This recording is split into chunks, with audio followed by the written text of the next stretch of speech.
In this video, we'll cover Chapter 2 of the Digital Documentation Unit, or Image in a Document. There are several ways to insert images into a document in LibreOffice Writer. The first is using the Insert Image option. For this, we'll follow these 5 steps. Number 1. Open the document in LibreOffice Writer. Then, place the cursor where you want to insert the image. Now we want to add an image below this text, so let's place the cursor here.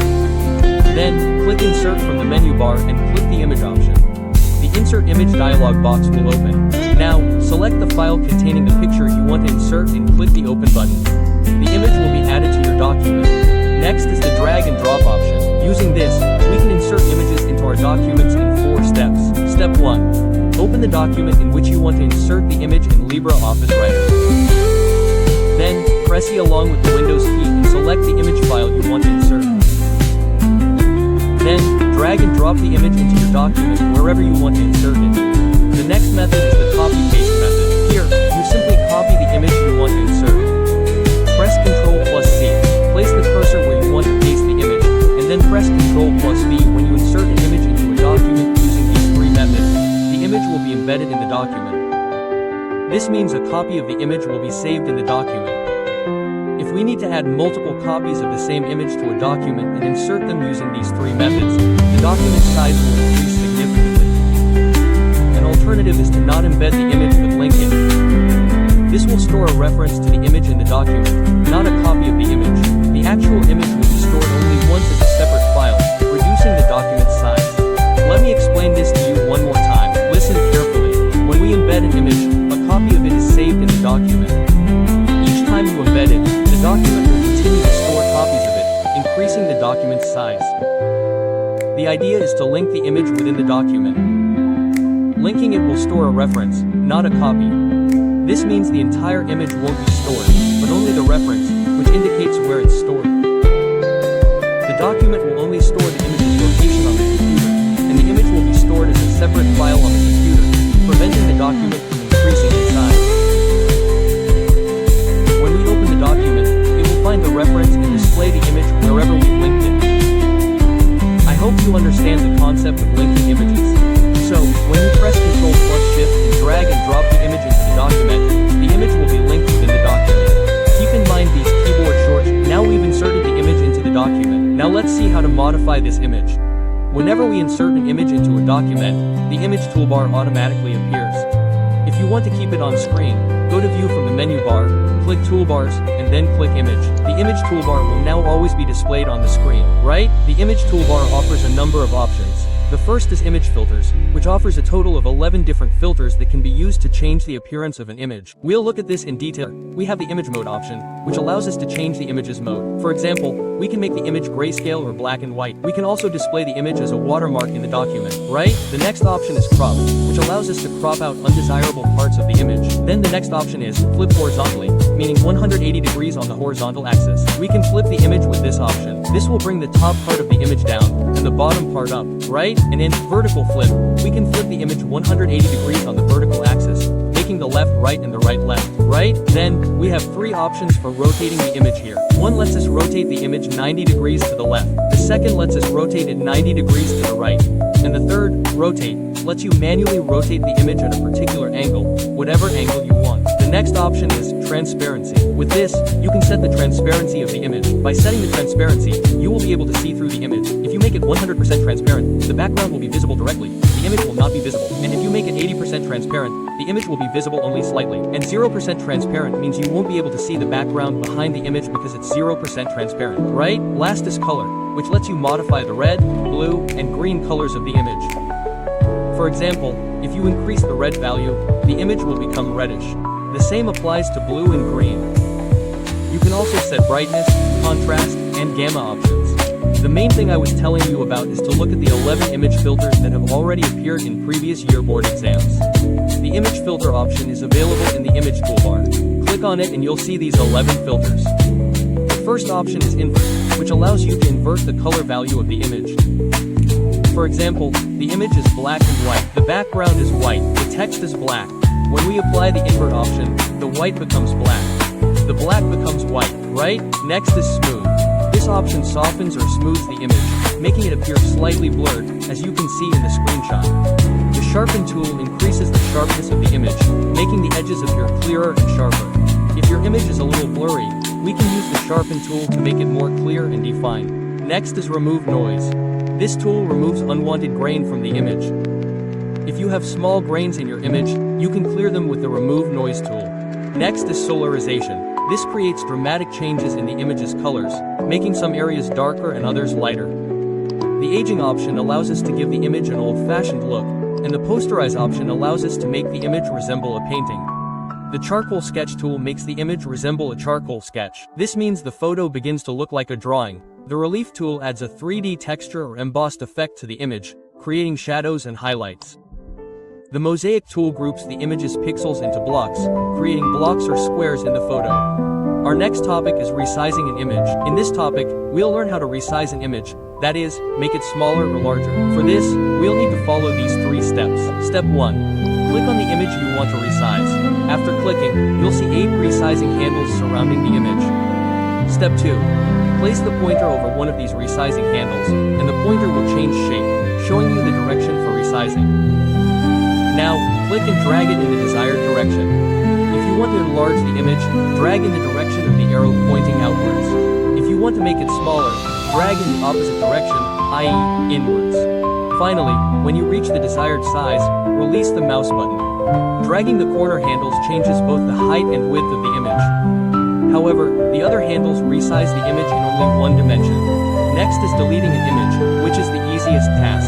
Select the image and press the delete key on your keyboard. And that's it. Let's move on to our next topic, drawing objects. To draw objects, you'll need the drawing toolbar. To access it, go to the menu bar. Click View. Click the next toolbar. Then click Drawing.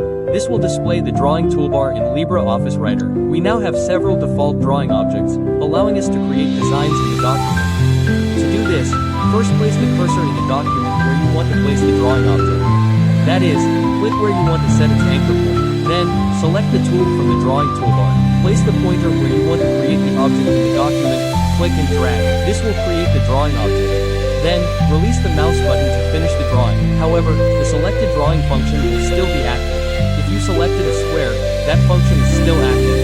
To cancel, press the ESC button or click the select icon, the arrow, in the drawing toolbar. Now that we have created the drawing object, let's learn how to change its properties. If you need to set its properties before drawing, first select the object you want to draw from the drawing toolbar. Then, set the desired properties from the drawing object properties toolbar. For example, we want this object to be blue and have a dotted line. Let's set the line thickness to 1 centimeter. After setting all these, when we create the object, it will be drawn with all those settings. When an object's properties are modified before creation, this is called setting default values. This means that once we set the object's values, it will follow those values in the future. But keep in mind that these default settings are only applicable in this session. If you close it and start working on a new document, the default values will disappear. So, this was how to set properties before creating an object. Changing properties after creating an object is quite similar. Select the object you created and change its properties from the Drawing Object Properties toolbar. That's it. The next topic is resizing and grouping objects. Just as we resized an image, we can also resize drawing objects. Step 1. Select the drawing object. At that, you'll see resizing handles. The direction you drag those handles will determine whether the drawing object will be larger or smaller. The handles you use for resizing will determine whether the drawing object retains its shape. If you resize using corner handles, the shape will remain intact, meaning it won't change. However, if you resize using handles other than the corners, the shape will change. Next, grouping drawing objects. If we want to apply changes to 2 or 3 objects simultaneously, we'll need to group them first. After that, they'll behave as a single entity, and when we apply changes, those changes will be reflected throughout the entire group. For example, we place another circle inside a circle and a square on the outside of each. Now we want them all to increase in size simultaneously. So first, we need to group them. To group, first select the object. Then, press the Shift key and select the other objects you want to include in this group.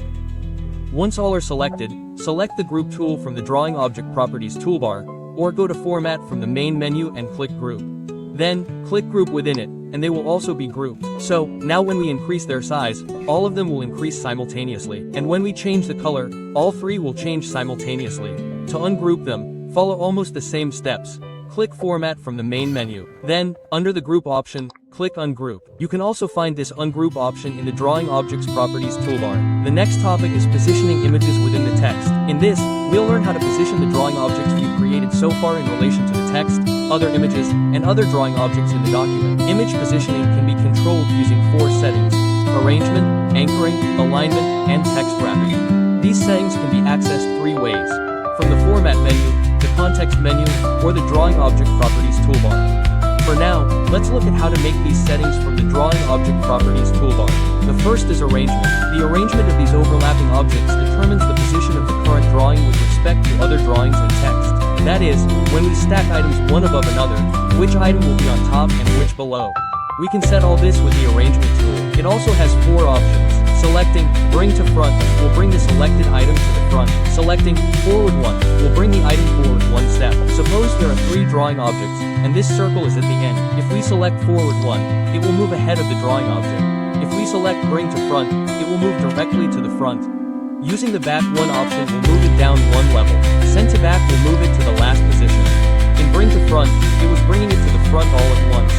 In Send to Back, it will move directly to the back. After that, there are 2 options: to foreground and to background. The to foreground option will bring the drawing object in front of the text, and the to background option will move it behind the text, i.e., into the background. You can apply the 4 starting options to any image or drawing. However, these last 2 settings are only applicable to drawing objects. Next is anchoring. Anchoring means giving an image or drawing a fixed position so that it cannot move from that position. The advantage of this is that if you shift your page, paragraph, character, or frame, the image anchored to will also shift with it. For example, if you anchor an image to a paragraph and then move that paragraph to another location, the image will also shift with it. This means that if you align anything, the anchored image will also remain aligned with it. Next is alignment. This lets you adjust the image up, down, left, or right according to the anchor on the page. Alignment tools are also found in the Drawing Object Properties toolbar. Last is text wrapping, which lets us set how the image and text will be placed together.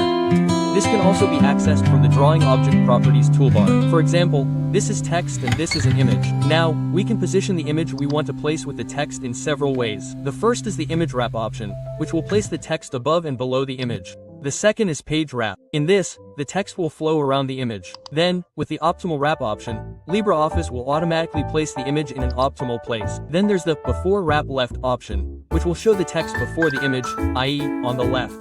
Then there's the After option, which will show the text after the image, i.e., on the right. And lastly, Through, which will show the text through the image. For example, look, the text is flowing behind this image. So, this is where our chapter ends. I hope you enjoyed the video.